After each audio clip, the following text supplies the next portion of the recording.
Good evening, ladies and gentlemen. My name is Dr. Kenyon Williams. I'm chair of the School of Performing Arts and proud director of the MSUN Percussion Ensemble. We thank you all for coming out tonight. This is a very fun concert for an event that we are working on.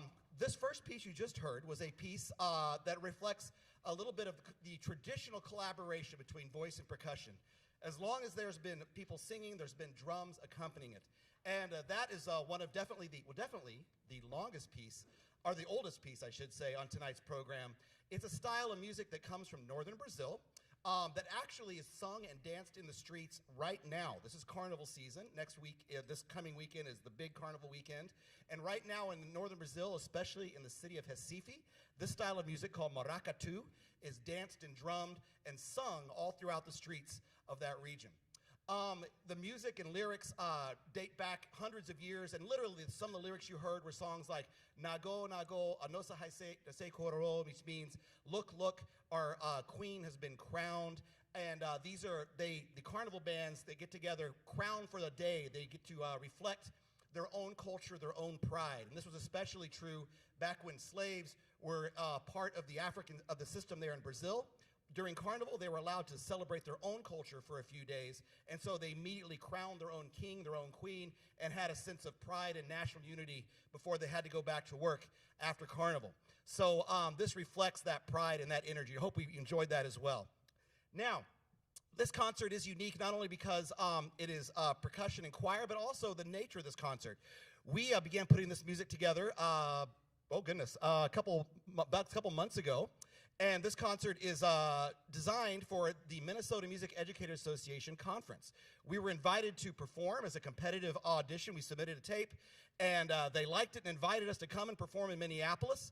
And we were going to be doing that next weekend for the Minnesota Music Educators. Unfortunately, because of the issues in Minneapolis, they've canceled the conference.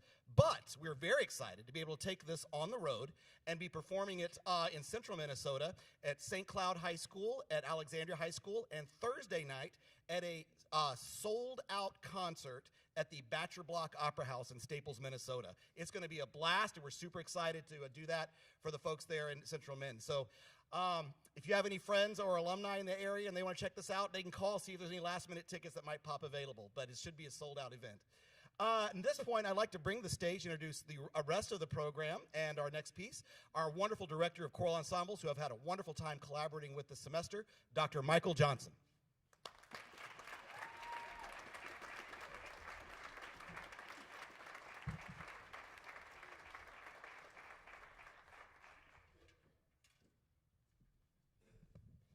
Well, how's everybody doing tonight? Good? Thank you for coming out tonight and celebrating this collaboration between our percussion ensemble and our Dragon Choir. I'll just echo a little bit of what my colleague Dr. Williams said. It's a very unique program in that not only is it a collaboration between percussion ensemble and our choir, it really is equally robust choir and percussion. If you've seen collaborations between those two entities, sometimes it favors one more than the other.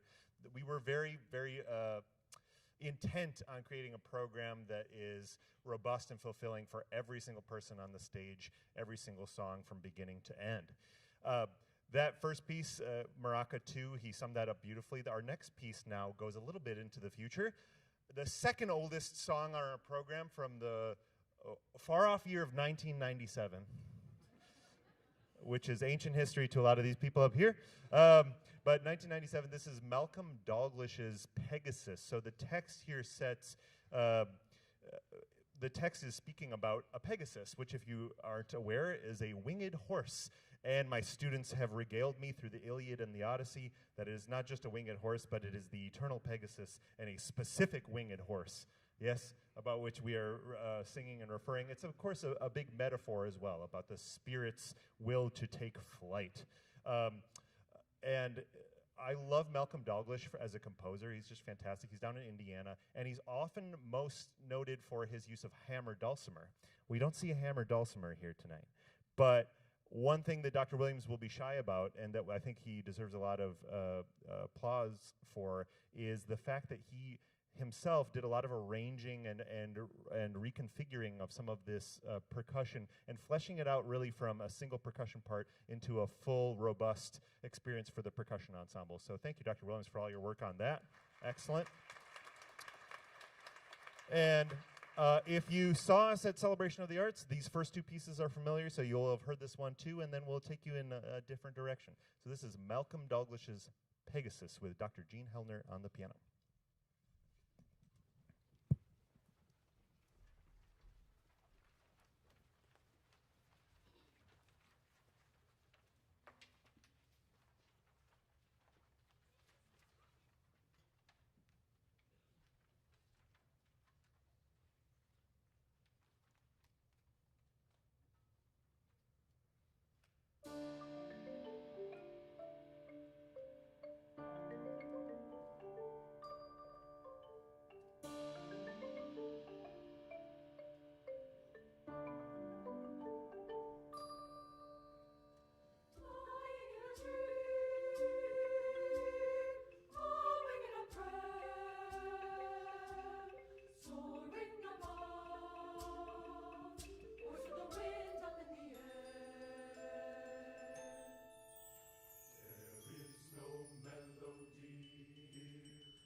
So again, that was Pegasus by Malcolm Dalglish. Next, we'll hear a piece by a favorite composer of mine. His name is Daniel Elder. Not a very old composer, despite what his last name says. But Daniel Elder is from rural Georgia, so another American composer. And this is taken from a larger work of 3 movements called Songs of Love and Life.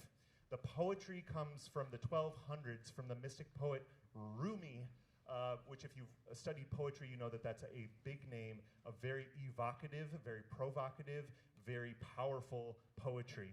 And this is the final movement because it kind of is the catharsis of the whole thing.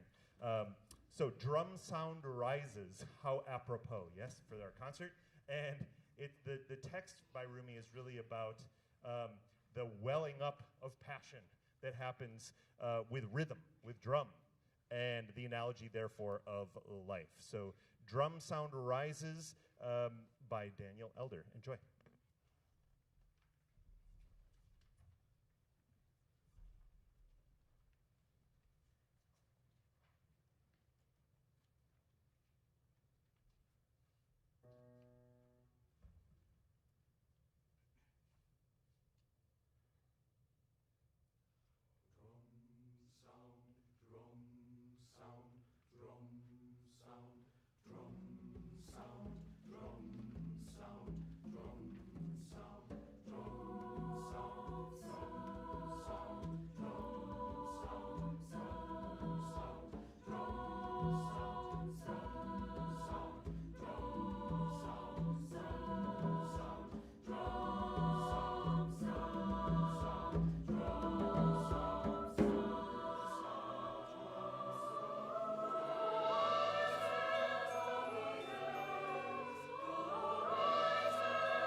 All right, one real joy of programming concert together is that we learn repertoire from one another. Dr. Williams, if I could invite you to speak a little bit about our next piece, which is one of the most modern things the choir program certainly has done, and it's by a composer named Wally Gunn. Dr. Williams, regale us.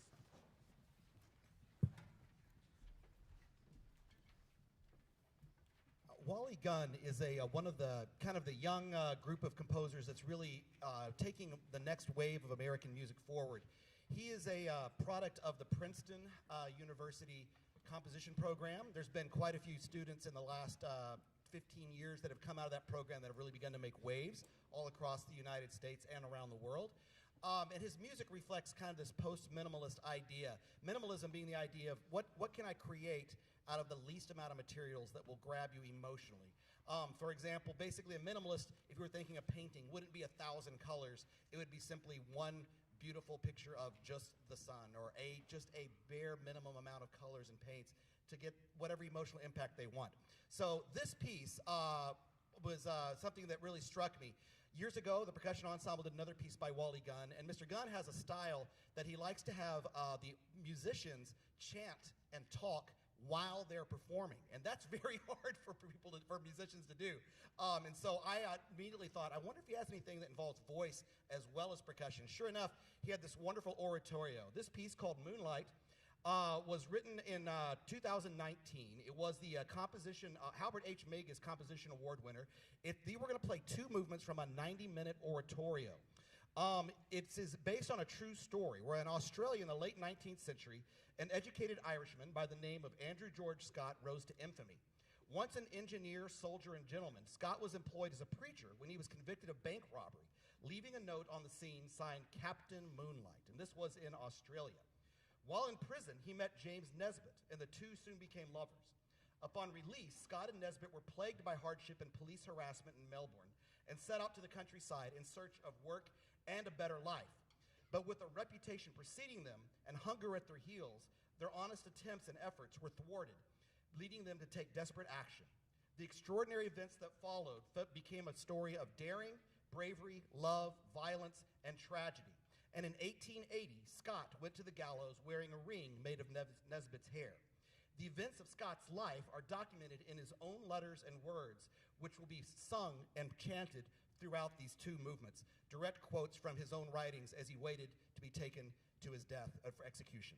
So we hope that you can listen and hear something truly different and unique in these 2 pieces from Moonlight by Wally Gunn.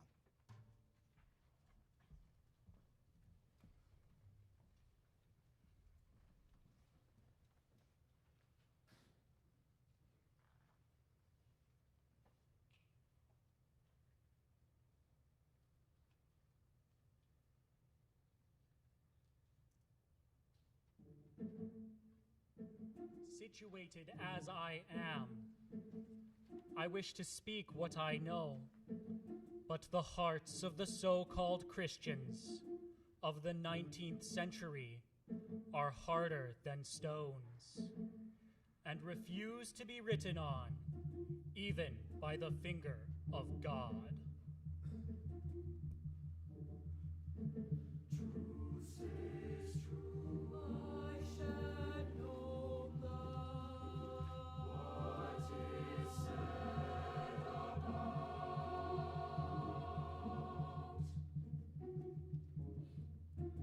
What is said? Story, come back to land.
lost friendly shelter and determined to leave Melbourne, carrying blankets, clothes, firearms.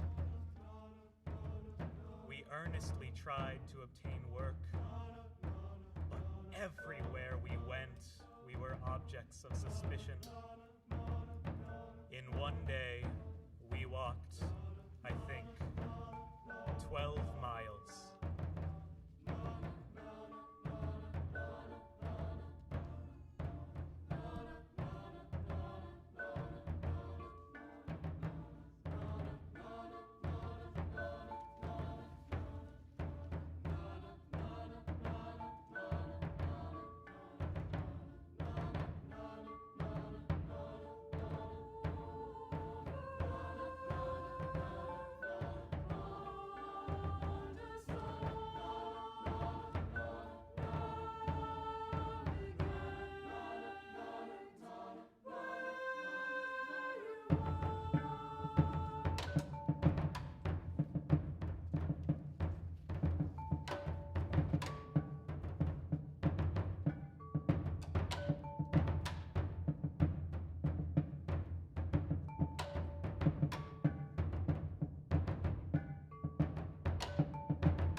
if you are someone who is a lover of like David Lang, if you've heard the Little Match Girl Passion before, something like that, that's a prime example of this sort of postmodernist, using these modernist tendencies, the smallest elements we can to make the largest impact. I think that's just a fantastic piece, harrowing, and not your standard fare for a choir. So I really, really have enjoyed that process.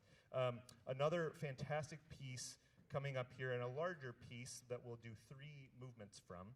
This is something called a concerto. Anytime you have a concerto, this is a larger work that is featuring a solo instrument. In this case, I was very adamant about showing off our wonderful percussion professor, Dr. Williams, on the marimba. And yes. And this piece is by a composer from Delaware, Gene Kaczynski. He's a percussion professor. And if you go look up Gene as in your genes, as in the genome, Gene, you go look up on Instagram. He's got some very, very fascinating things, or whatever social media app you like to use. He has lots of content of him doing polyrhythmic things, rhythms that are seemingly unrelated, put and meshed together to make something far more complicated and beautiful. But this is a wonderful piece called, it's his Concerto for Marimba and Choir. And the text is so inspiring, isn't it, choir? It's nonsense. It's nonsense. It's nonsense syllables. We love nonsense syllables. We infuse life into them nonetheless. I think you'll notice a big contrast in our first movement, our second movement, and then a return to energy in the third movement. Once again, this is Gene Kaczynski's 3 movements, rather, from his Concerto for Marimba and Choir.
All right, as I started by saying, thank you for coming out tonight for a whirlwind of a concert of some very unique repertoire, fully percussion, fully vocal. And I think it's important that we focus on unity in community. Yeah? Yeah, I think that could be more important now than it's ever been in the world. And I could say that every day throughout human history. It gets more and more increasingly important for us to find community where we can find it. You may notice some people on this stage that felt inclined to wear some pins to show just a little bit of love for our community here in Minnesota. We've been going through a lot, haven't we? Yes. So thank you for coming out tonight to support these wonderful musicians. Not all of them are from Minnesota, I'm aware of that, but a lot of them are. And a lot of hard work has gone into this music that you hear tonight, and we're excited to take it on the road to Staples, Minnesota, to the Batcher Block Opera House, which he spoke about just very briefly. It's a very unique venue, a historic venue, and excited to connect with those high schoolers as well. If I may, just take a little bit of airwaves for a second and talk about a couple of things coming down the pike for the Dragon Choir as well. On April 12th, we'll be performing at Orchestra Hall for Sing Democracy 250, celebrating 250 years of America. Yeah? Yes? And that will be under the baton of George Philip Schultz, who you may know from conducting and assistant conducting the Vocal Essence premier vocal group here in Minnesota. And then in May, we'll be performing with this choir the Vivaldi Gloria, and we'll be performing that at Carnegie Hall, one of the storied venues here in America as well, in New York City. So stay tuned. Thank you so much for coming this evening. I want to just give a lovely round of applause to Ryan Kofer, to Elizabeth Everett Carnes, to everybody who makes wonderful productions like this happen. We are so grateful for you. Thank you so much.